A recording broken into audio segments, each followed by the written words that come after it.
What is up, you gorgeous, fabulous creatures, and welcome to another episode of the all-new Losing It podcast with Kylie Pax, Australia's emotional eating coach. I am so pumped and excited to be here with you today. You know what day it is. If you don't know what day it is, and I'm not talking about the day of the week, if you don't know what day it is, this is probably the biggest day in my online career. I have packed up all my entire IP and I'm giving it away for free. The free weight loss course has finally launched. It is a 4-part video series in which you are going to get every last little nugget that I used to lose 20 kilos, keep it off, and if there has been any regain in your life, you might have lost your weight, but now you're scared about, well, how can I keep it off? This is going to help you. If you're in a scenario where you still want to lose your weight, this is going to help you. If you are in a situation where you're in the process of losing weight, but the method you're using is complete shit, like you're doing meal replacement shakes or counting calories and macros and all the shit that's really stressing you out each day because it's like, I can't go out to eat with my friends, or I feel stressed if I have to go to a party. This course is going to help you. It's going to change the entire trajectory of your weight loss world. So if you haven't yet signed up, please head on over kyliepax.com/free course. The link is in the show notes, people. In the show notes. Now, I am going to talk to you today a little bit about, I want to just talk to you about my free course because it's so fucking good, but we won't. I'm going to unlock the mystery behind nighttime eating. So many of us, myself included, deal with nighttime eating and it's a real fucking bitch, to be honest. It stresses me out. It's been my nemesis for years and it's the only thing of all the issues I've had with dealing with weight loss and emotional eating over the years. This nighttime eating gig is really the one that pisses me off the most because it's the one that still lingers. I've come a long way in my story with emotional eating, binge eating, overeating, undereating, all the things that I've done. As you may or may not know, I've been 20 kilos overweight, a good 10 kilos underweight. I have traveled every spectrum of the scale and I've tried all the dumbass things to lose my weight. I tried weight loss drugs, shakes, meal replacement shakes. I did the calorie counting. I never really got into the points because I was starting to get my shit together by the time Weight Watchers started introducing that shit. But I've done all the other things. I've done diets that had me on a whopping 500 calories per day in total, 500 calories. I did the 6 apples a day diet where all you ate was 6 apples. That was your entire food for the day. I mean, if we're going to talk about calorie consumption, that was probably 300 calories for the whole day. And all the tricks that I've tried, oh, do you like that? Oh, I mean, let's not forget the Herbalifes and all that crap. All the things that I tried, they may have worked. And I really this is where I want to define the word what works as far as the weight loss industry is concerned. Because they can give you a diet, they can spit out diets left and fucking right. They're doing it every day, all day, every day. And they will work, quote unquote. Of course they work. They can get the weight off, but do they keep the weight off forever? Because if not, then it didn't work. That's like me fucking buying a brand new car. It starts the first time in the car yard. They're like, look at this car, like try it. It's fabulous. And it starts, it's great. But once I drove it out the car yard, it never starts again. They're like, well, it works. It's a car, it works. That's that. It's like, it doesn't fucking work because it's not starting anymore. It's the same thing with diets. You can lose the weight, but if it's not sustainable and you can't keep it off and it doesn't work for you for the rest of your life, then it didn't work. So let's talk about nighttime eating. If you are a woman who deals with this as well, then just seriously raise me an emoji hand because it's such an annoying little gremlin that crawls into your brain every single night. For me, it starts pretty much the minute I put my fork down from dinner. For other women, I know it's around 8 p.m. onwards is usually our witching hour. Now, this is also applicable. It may not be nighttime eating for you. You may have a witching hour window that falls between when I finish study and when I have to go and do something else. It might be like 3 to 6. But for most of us, it's at the close of the day, the end of the day, when we have finished our regular demanding routine and we now have time, space, and grace for ourselves. And the quickest way we can think of to decompress is with food. I mean, it makes sense, really. What are you going to do? What the fuck else are you going to do? Are you going to go and do a yoga class at like 8:30 at night? No, not me. I'm too tired for that shit. Am I going to go and meditate at 8 o'clock at night? No, really not. Don't care, not interested. Am I going to have a hot bath and bubbles and me think in some weird fucking delusional state that is going to take away my cravings for food? No, it doesn't work. I've tried all that shit. I have. I put the fucking scented candles and the music and the meditation stuff. I've done it all. And it doesn't reduce my cravings. Can I tell you why? Please. This is so fucking obvious. It's ridiculous that people are still advising that as a solution to cravings. You can't fix an internal problem with an external solution. That's all I'm going to say about that. If there was an external solution for an internal problem, don't you think Oprah would have discovered it by now, bottled that shit up and be selling it? Please. Like the woman's not rich enough. If it was possible, let's all just take a deep breath, a collective deep breath, and gather our senses, shall we? It's not possible for you to find an external solution to a problem that is originating inside of you. It's your thoughts, it's your thinking, it's your emotions that are causing the original drama. It's not something coming from outside of you. And I know. I'm going up in people's faces here because you're all like, but it is coming from the outside, Kylie. It's my husband, it's my wife, it's my stupid job, it's the kids, it's whatever the stressor is in your life. You think that's the problem. Please, I know I'm right.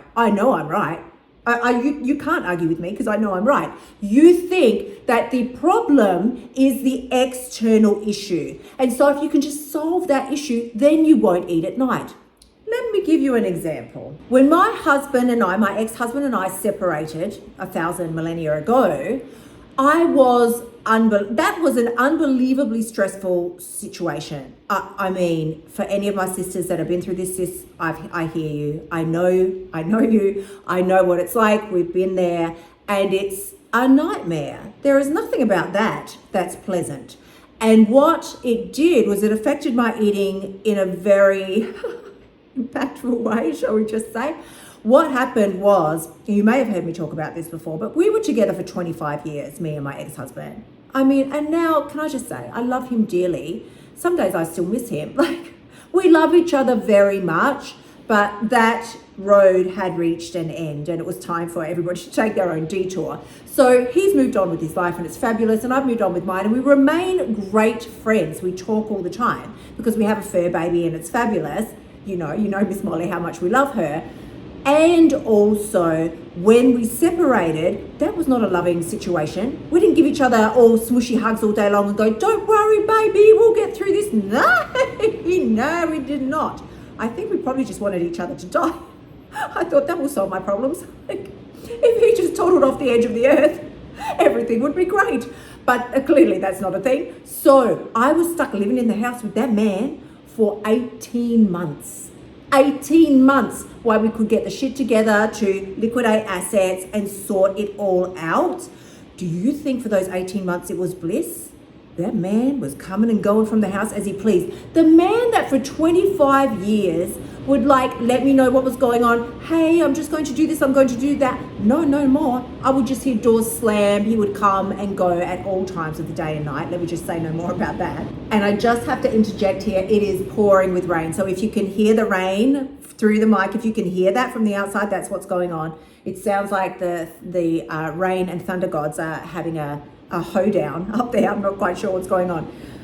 And also, so my ex-husband and I were in a really tricky and sticky situation for a really long time. And the way that impacted my eating was such that I was at a very low weight. Like, I had just come off of the back end of really the most ridiculous juice cleanse and thing that I had ever done. I'd lost way too much weight. And so the fact that I did gain weight over that time wasn't the worst thing. However, nobody's ever happy about gaining weight. I gained 15 fucking kilos. 15. And for my sisters that are in pounds, we're talking, 30 pounds. I just double it. because I'm not that good at maths to divide it by 2.2 times the whole thing. No. So it would be 15 kilos times 2.2. Anyway, we're going with at least 30 pounds, and I gained it really fast over that time. Every single time he walked into a room, I would just feel so much anxiety and stress and upset that I would run. Oh no, not walk, run to the kitchen pantry or the fridge and start shoving food in my mouth. Now, that's what happened while we were still stuck under the same roof. But once he left, and like I say, toddled off into his own little fabulous house wherever he went to, I had the house to myself. I was in a new chapter of my life. Really, if you wanted a more perfect scenario, you could not find one. There was no more stress. Everything was great. I had my own house. Everything was very safe and secure. I should have felt fucking amazing. And I did. I did feel amazing. And also, the nighttime eating got so much worse. I really, at that period, found myself binging at night. I was eating, when I couldn't find anything else to eat, I was getting a spoon. This is so fucked up. I was getting a spoon and eating butter straight out of the container. Butter from the refrigerator. No, not putting it on bread or nothing, no. Eating butter straight out the fridge because I just needed to shove something in my mouth and eliminate the traumatic thoughts from my mind, whatever it was that was going on in my life at that time. Butter out the fridge, just dry cereal. Oh, another of my favorites was dry cacao powder, not even Milo, which is yummy. Or which is for if you're not in Australia, that's more like an Ovaltine powder. You know, it's Ovaltine. I was shoving cacao powder. Bitter, disgusting, not even sweet at all. But I didn't have any chocolate in the house because I had convinced myself I can't keep chocolate in the house. I can't trust myself. So I would shove dry cacao powder in my mouth to try and get the feeling and the sensation and the experience of eating chocolate when I wouldn't allow myself to have chocolate. Here was one of the biggest problems with my nighttime eating. I was still very much in the zone of good foods versus bad foods. I would not let myself keep certain foods in the house. Can't have chips, can't have chocolate, can't have cake, because I told myself the story so many times that I can't control myself around that food, that when that food actually was in the house, it became a self-fulfilling prophecy. The problem was not the food. The problem was never the food. The problem was the janky ass thoughts that I was thinking and convincing myself to be true that were compelling and propelling me to continue to eat bullshit things that I didn't even want when the nighttime hours kicked in. Now, here's the other thing I want to say about that. Shifting yourself out of this zone takes time, patience, and commitment to the process. If you are a nighttime binger, we've moved more into binging now in this episode, which was not really where I intended to go. And I will give some tips generally for just the general nighttime overeating. But for binge eating at night, which was where I was when I was in a really just new place in my life. It wasn't even that it was stressful, it was new. I was wanting to feel connection. I was completely alone and adjusting to that new way of life of being a single, independent, fabulous fucking woman. I was adjusting to that though, and I was wanting to feel connection. The food made me feel connected. I had memories of my mum giving me treats and things when I was little. It just made me feel that sort of connection. I would get up at night when it was time to go to bed. Let's say it was 10 or 11 at night. And before I could head off down the hallway, I would go to the pantry, shove a mouthful of whatever, nuts, goji berries, because, I only had these healthy things in the house. I would just shovel them in my mouth and then I would go to bed because it helped me feel a sense of peace and security. But this is the other thing that's so important to remember. It was not the food that helped me feel a sense of peace and security. It wasn't, of course. Food cannot make you feel secure. It's not a lock on a door. It can't make you feel secure. Even a lock on a door can't make you feel secure. It's the thoughts that you have about said food that will generate the feelings of security. Now, if you find yourself having a common witching hour to me, which is around the 8 o'clock at night thing, when most of the day's stresses have gone. If you have kiddies, they've gone off to bed. If you have a boyfriend or a girlfriend or something else that's going on and they've toddled off back to their home, whatever is happening, usually by 8 p.m. at night, most of the day's emails, texts, online, all of that stuff has stopped. And we're taking a breath for ourselves. For me, that's my Netflix time. I have got no shame in saying I will watch hours of Netflix at night. That helps me decompress. because, well, not because Netflix is a decompression mode, because I tell myself, this is my time. This is my decompression time. And I watch some stupid trash that takes me off into another world, and I love it. I own it. I think it's fabulous.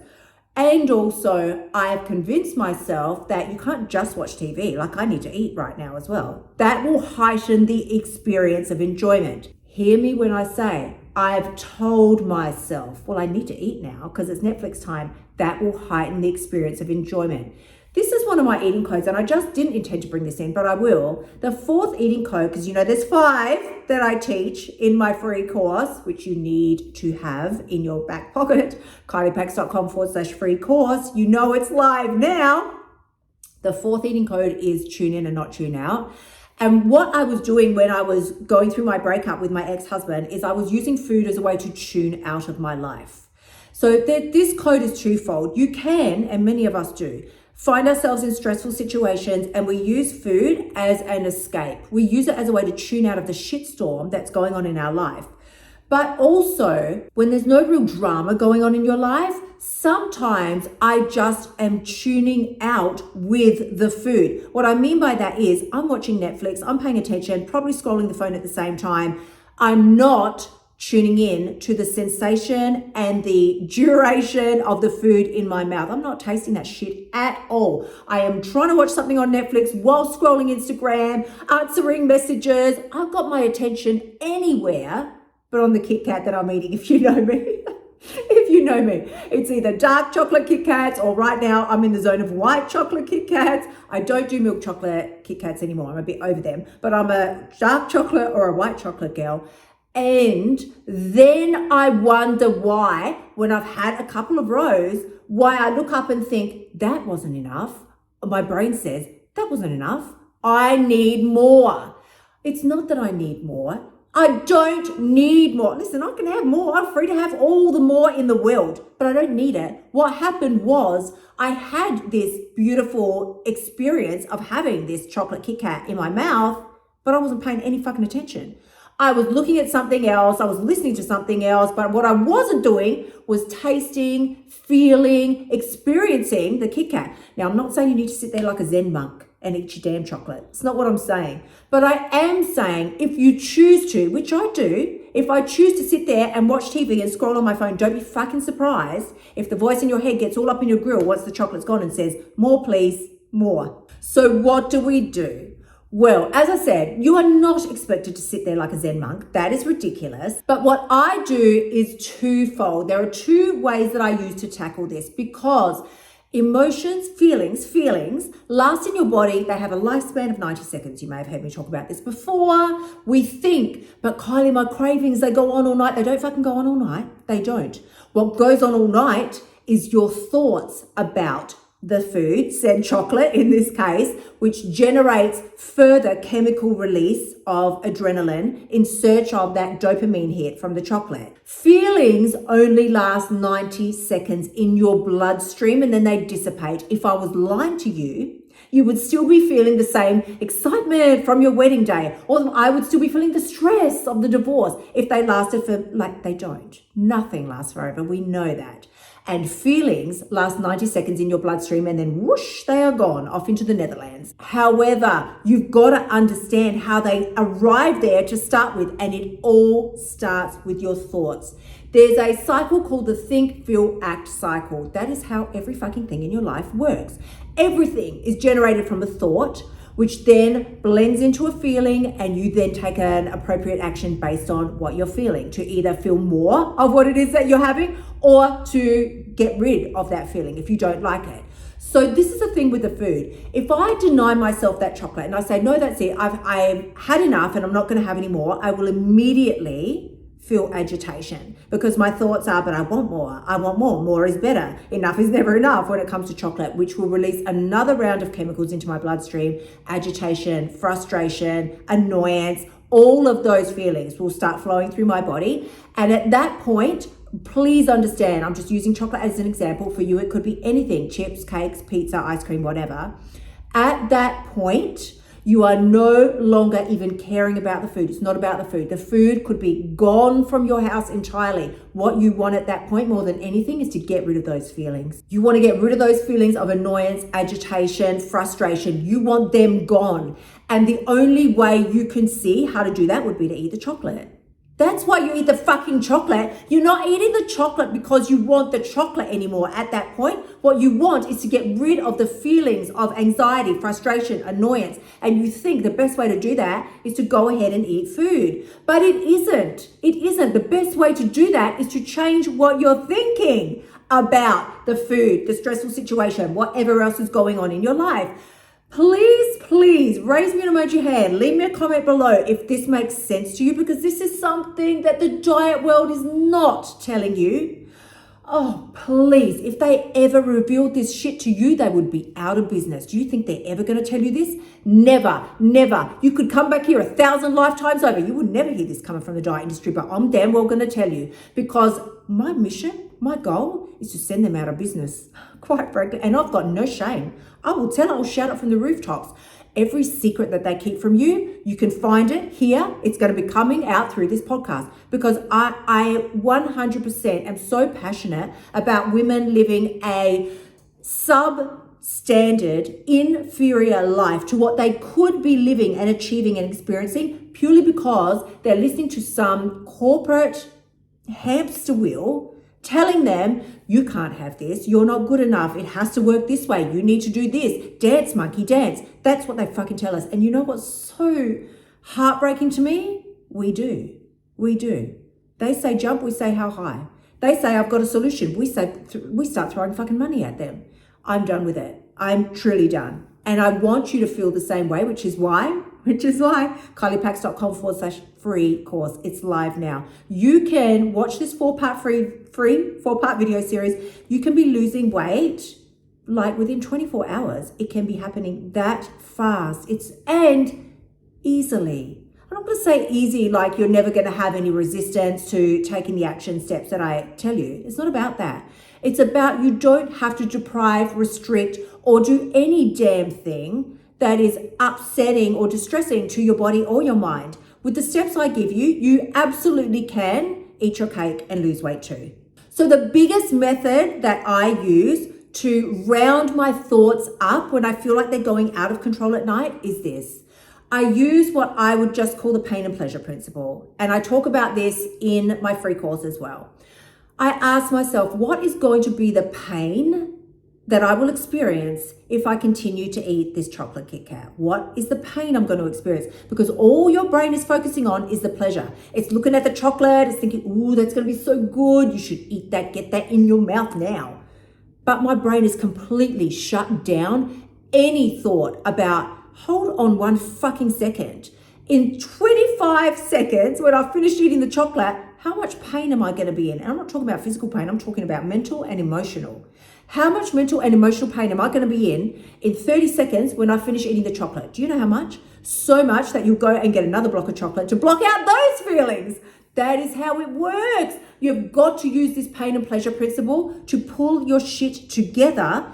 And like I say, it's not to say you can't have the chocolate. You can have all the damn chocolate in the world. Have it if you want to have it. But if you're going to have it, own the experience and know that you will probably feel a little bit shit on the other side of it. You'll probably be like, oh, why did I do that? Oh, well, but I worked out so hard today. Oh man, why did I do that? That's okay. Just own that and be like, well, I decided that I was going to eat it. And so I'm just going to own it and I'm not going to beat myself up over it and I'm going to move forward. But if you use this pain and pleasure principle and really ask yourself, hang on a second, before I go shove some more of that chocolate in my mouth, what is going to happen afterwards? How do I want to feel tomorrow morning? Do I want to feel like I fucked everything up yesterday? Do I want to kick off my fresh new day knowing that I gave into my cravings again the night before? Do I really want that experience, or do I want to wake up feeling proud, incredible, excited for my day because I know that I actually stood with integrity the night before and honored my body in so many different ways? So my darlings, as always, you know what I'm going to say. KyliePax.com/free course. If you haven't grabbed it yet, now is the time. Now is the time. And you can get all the 5 eating codes, every last little thing that I did, including some hot tips like this to help you start losing weight immediately this week and forever. And as we wrap it up today, please do remember the only person who has the power to change your life is you. When you step up and start mastering your mindset around food, recognize the problem isn't the food and the problem isn't even you. The problem is you have unrecognized thoughts, just having a corroboree up there in your brain, and you don't even realize what's going on. You think there's something wrong with me. Why can't I control myself? That is not the story. It's not you. It was never you. It's just the thoughts that you've never been taught how to pay attention to before. That's all changing today. And when you do that, and when you understand that it is just a thought, which is a choice, that's when you've got what it takes. I'm sending you tremendous amounts of love. I will see you all again next week. Until then, gorgeous ones, bye for now. Thank you so much for tuning in. Remember to shimmy your butt over to kyliepax.com/free course and sign up for my free weight loss training so you can start losing your weight now. You'll also find helpful notes and resources in my past podcasts that will help you lose your weight without the BS diet drama. I'll see you next week.